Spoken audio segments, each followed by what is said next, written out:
उदरान को अभी ये मालूम नहीं था कि इहरा के अगवा के पीछे सिर्फ कमाल का हाथ नहीं बल्कि घर का ही एक ऐसा शख्स शामिल है जिस पर इदरान आंखें बंद करके भरोसा करता था। कमाल का दोस्त पुलिस के हाथों गिरफ्तार होने के बाद मुसलसल खामोश रहता है, लेकिन जब पुलिस इससे सख्ती से पूछूछ करती है तो वो आखिरकार एक ऐसा नाम लेता है जिसे सुनकर इदरान के कदमों तले से जमीन निकल जाती है। वो कहता है ये सब कमाल ने अकेले नहीं किया था, उसे घर के अंदर से हर खबर मिल रही थी। आहारा कब घर से निकलती है, कहाँ जाती है, किसके साथ होती है, ये सब मालूमात हमें कोई अपना ही शख्स दे रहा था। पुलिस फौरन इदरान को इतला देती है। इदरान जब ये बात समीन को बताता है तो दोनों हैरान रह जाते हैं। इदरान गुस्से में कहता है अगर मेरे घर का कोई शख्स इस साजिश में शामिल है तो मैं उसे कभी माफ नहीं करूंगा। इसी दौरान हरा एक अहम बात बताती है। वो कहती है कि जब उसे अगवा किया गया था तो एक शख्स ने फोन पर किसी से बात करते हुए कहा था घर में मौजूद औरत को अभी कुछ मत बताना वरना हमारा सारा मंसूबा नाकाम हो जाएगा। सामान यह सुनते ही चौंक जाती है क्योंकि उसे अचानक एक ऐसी बात याद आती है जो उसने अगवा से एक दिन पहले सुनी थी। वह इदरान से कहती है मुझे लगता है कि मुझे मालूम है वो शख्स कौन है, लेकिन अगर मेरा शक निकला तो हमारे लिए सबसे बड़ा खतरा अभी घर के अंदर ही मौजूद है। इदरान समन से नाम पूछने ही वाला होता है कि अचानक इसका फोन बजता है। दूसरी तरफ एक नामालूम शख्स होता है। वो कहता है अगर अपनी बेटी को दोबारा महफूज देखना चाहते हो तो पुलिस को कमाल के खिलाफ मजीद कार्रवाई करने से रोक दो। उदरान हैरान होकर कहता है आहरा तो मेरे पास है, तुम किसकी बात कर रहे हो। कुछ लम्हों की खामोशी के बाद वो शख्स हंसता है और कहता है तुम्हें लगता है कि आहरा ही हमारा आखिरी हथी, असल खेल तो अब शुरू हुआ है। ये सुनकर इदरान के चेहरे का रंग बदल जाता है। वो फौरन आहरा के कमरे की तरफ भागता है, लेकिन वहाँ पहुंचकर देखता है कि आहरा अपने कमरे में मौजूद नहीं। समीन भी घबराकर पूरे घर में इहरा को तलाश करने लगती है। तभी इदरान की नजर मेज पर पड़े एक लिफाफे पर पड़ती है। वो लिफाफा खोलता है तो अंदर एक तस्वीर होती है। तस्वीर देखते ही इदरान के होश उड़ जाते हैं क्योंकि तस्वीर में मारिया किसी नामालूम शख्स के साथ खड़ी होती है। इदरान गुस्से में मारिया के कमरे की तरफ बढ़ता है, लेकिन दरवाजा खोलते ही मारिया वहाँ मौजूद नहीं होती। सिर्फ उसका फोन मेज पर पड़ा होता है और फोन की स्क्रीन पर एक आखिरी पैगाम लिखा होता है पहला मंसूबा नाकाम हो गया है, अब इदरान को घर से बाहर निकालना होगा। इदरान यह पैगाम पढ़कर समझ जाता है कि जिस दुश्मन को वह बाहर तलाश कर रहा था वो शायद उसके घर के अंदर ही छुपा हुआ है। और इसी वक्त घर के बाहर एक गाड़ी आकर रखती है। गाड़ी से एक शख्स उतरता है जिसे देखकर इदरान के चेहरे पर हैरत के आसार नुमाया हो जाते हैं क्योंकि वो शख्स कमाल नहीं बल्कि इदरान का अपना करीबी रिश्तेदार होता है। इदरान अपने करीबी रिश्तेदार को घर के बाहर देकर हैरान रह जाता है। वो तेजी से उसकी तरफ बढ़ता है और गुस्से में पूछता है तुम यहाँ इस वक्त क्यों आए हो और मारिया कहाँ है। वह शख्स चंद लम्हे खामोश रहता है, फिर इदरान से कहता है उदरान तुम जिस हकीकत को तलाश कर रहे हो तुम्हारे ख्याल से कहीं ज्यादा खतरनाक है, लेकिन अगर तुमने मुझ पर शक किया तो शायद इहरा को हमेशा के लिए खो दोगे। ये सुनते ही उदरान का गुस्सा मजीद बढ़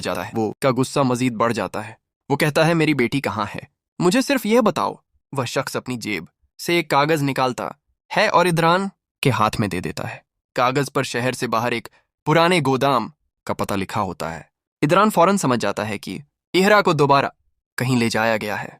समीन भी उदरान के साथ जाने की जिद करती है, लेकिन इदरान उसे घर में रहने का कहता है। समीन जवाब देती है नहीं उदरान, इस बार मैं आहरा को अकेला नहीं छोड़ूंगी, जो गलती मुझसे पहले हुई वो दोबारा नहीं होगी। इदरान आखिरकार समीन को साथ ले लेता है। दूसरी तरफ कमाल को पुलिस गिरफ्तार कर चुकी होती है। कमाल बार बार अपने आप को बेकसूर साबित करने की कोशिश करता है, लेकिन अचानक पुलिस के पास एक वीडियो पहुंचती है। वीडियो में कमाल एक नाम शख्स से मुलाकात करता हुआ नजर आता है। पुलिस अफसर कमाल से पूछता है ये शख्स कौन है। कमाल का चेहरा सफेद पड़ जाता है, वो कुछ नहीं बताता। इधर इदरान और समीन गोदाम के करीब पहुंचते हैं। इदरान द्वार से देखता है कि चंद लोग गोदाम के बाहर मौजूद हैं। वह खामोशी से अंदर दाखिल होता है। अंदर पहुंचकर उसे अहरा नजर आती है, लेकिन ईरा के साथ मारिया भी मौजूद होती है। इदरान हैरत से मारिया को देखकर कहता है तो ये सब तुम कर रही थी। मारिया रोने लगती है और कहती है इदरान मेरी बात सुनो, मैंने यह को नुकसान पहुंचाने के लिए कुछ नहीं किया। मैं सिर्फ इस शख्स की मदद कर रही थी जिसने मुझे यकीन दिलाया था कि अगर मैं तुम्हें जमीन से अलग कर दूं तो वो मुझे तुम्हारी जिंदगी में जगह देगा। इदरान हैरान होकर पूछता है वो शख्स कौन है। मारिया जवाब देने ही वाली होती है कि अचानक गोदाम की लाइट्स बंद हो जाती है। अंधेरे में किसी के कदमों की आवाज आती है। फिर एक आवाज गूंजती है इदरान तुमने बहुत देर कर दी। लाइटेंस दोबारा जलती है तो सामने एक शख्स खड़ा होता है। इदरान उसे देखकर बिल्कुल खामोश हो जाता है क्योंकि वो शख्स कोई अजनबी नहीं होता। वो इदरान का वही करीबी रिश्तेदार होता है जिस पर वो बरसों से सबसे ज्यादा आजमात करता आया था। इदरान हैरत से कहता है तुम आखिर तुम्हें मुझसे क्या दुश्मनी है। वो शख्स मुस्कुराता है और कहता है दुश्मनी तुमसे नहीं तुम्हारी दौलत से है। तुमने मुझसे वो सब कुछ छीन लिया जो मेरा हक था, अब मैं तुमसे वो सब वापस लेने आया हूं। इसी लम्हे समीन को फर्श पर एक मोबाइल फोन नजर आता है।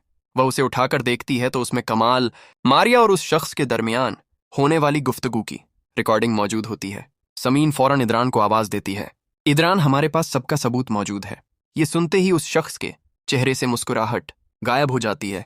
वो अचानक पीछे हटता है और गोदाम के दूसरे दरवाजे की तरफ भागता है। उदरान उसके पीछे दौड़ता है, लेकिन बाहर पहुंचकर वो शख्स गाड़ी में बैठकर